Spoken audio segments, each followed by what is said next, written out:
بسم اللہ الرحمن الرحیم۔ فروری کا مہینہ چل رہا ہے اور 14 فروری کو ویلنٹائن ڈے منایا جاتا ہے۔ آج جو باتیں میں نوجوان لڑکوں اور لڑکیوں سے کرنے جا رہا ہوں، بہنوں اور بھائیوں سے کرنے جا رہا ہوں، اس بات کو بہت غور سے سنیں، دھیان سے سنیں۔ ہمارے اندر جو خواہش پیدا ہوتی ہے اس کو پورا کرنے کے 2 راستے ہیں، ایک جائز راستہ، حلال راستہ، صحیح راستہ، اور دوسرا ناجائز راستہ، حرام راستہ۔ اگر ہم اپنی خواہش کو جائز راستے پر پورا کریں گے تو دنیا میں بھی سکون اور آخرت میں بھی سکون، اور مرنے کے بعد جو قبر کی زندگی اس میں بھی سکون ملے گا۔ اگر اپنی خواہش کو ہم ناجائز راستے پر پورا کریں گے تو آخر دنیا بھی برباد، آخرت بھی برباد، اور مرنے کے بعد کی جو زندگی ہے قبر کی اس میں آگ ہی آگ ہوگی۔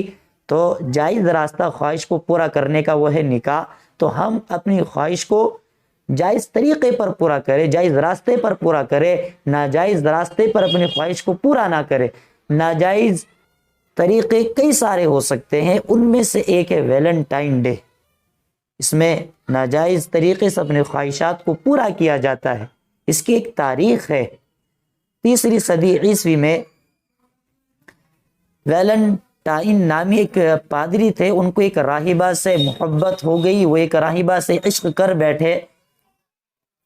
چونکہ عیسائیت میں راہبوں اور راہبات کے لیے نکاح کرنا منع تھا، ممنوع تھا، تو ایک دن ویلنٹائن نے اپنی راہب سے کہا کہ مجھے خواب میں بتلایا گیا ہے کہ 14 فروری ایک مبارک دن ہے، اگر کوئی راہب اور راہبہ اپنی خواہشات کو اس دن میں پورا کر لے تو کوئی گناہ نہیں ہے۔ تو دونوں نے اپنی خواہش کو پورا کر لیا اور پھر لوگوں نے ان دونوں کو قتل کر ڈالا۔ تو اس کے بعد لوگوں نے ویلنٹائن ڈے کو شہید محبت قرار دیا اور اس کی یادگار میں 14 فروری کو ویلنٹائن ڈے منایا جاتا ہے۔ تو ویلنٹائن ڈے ایک فحش تہوار ہے اور اس کے اندر بے حیائی کو پھیلایا جاتا ہے، برائی کو عام کیا جاتا ہے، اور اللہ تبارک و تعالی نے قرآن کے اندر ایسے لوگوں کے بارے میں سخت وعید بیان کی ہے جو بے حیائی کو اور برائی کو پھیلاتے ہیں۔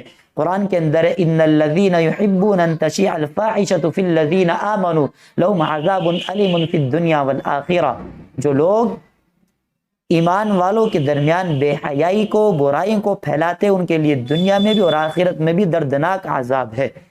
تو ویلنٹائن ڈے ایک فحش تہوار ہے اور غیروں کی اس کے اندر نقالی ہے، اس لیے غیروں کی نقالی سے بچے۔ حدیث کے اندر من تشبہ بقوم فہو من، جو شخص جس کی مشابہت اختیار کرے گا وہ اسی میں سے ہو جائے گا۔ اس لیے ہم اس برائی کو پھیلانے سے بچے، اس بے حیائی سے بچے۔ اللہ تبارک و تعالی ہم سب کو عمل کی توفیق عطا فرمائے۔